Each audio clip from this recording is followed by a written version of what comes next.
വിളിച്ചേ, ചേട്ടനെ വിളിച്ചേ. ഒച്ചത്തെ വിളി, ഒച്ചത്തി വിളിയടാ. ഇങ്ങനെയാണോ വിളിക്കുന്നത്? ഒച്ചത്തി വിളിച്ചാലേ അവൻ നോക്കത്തുള്ളൂ.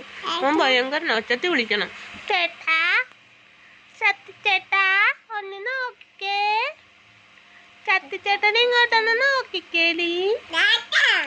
കേട്ടാ, നോക്കില്ലേ ഞാൻ അടിക്കും കേട്ടാ. എന്താടാ നീ പറയടാ, എന്താ പറ. ഒരു ഉമ്മ കൊടുത്ത ചേട്ടന്, ചേട്ടനൊരു ഉമ്മ കൊടുത്ത. ഉമ്മ അവിടെ പോയിരുന്നോട്, അവിടെ പോയിരുന്നോട്, അവിടെ കവളത്തോട് ഉമ്മ, കവളത്തോട് ചേട്ടൻ ഉമ്മ, കവളത്ത് പോയ ഉമ്മ കൊടുക്കടാ. ഓ ഓ സത്യചേട്ടൻ എന്നിട്ട് നോക്കുവാണ്. ആരാടാ എൻ്റെ പുറകെ വന്ന്? ഉമ്മോട്, ഉമ്മോട്, ഉമ്മോട്, ഉമ്മോട്. നിന്റെ സർക്കസ് ഒന്നും കാണണ്ട.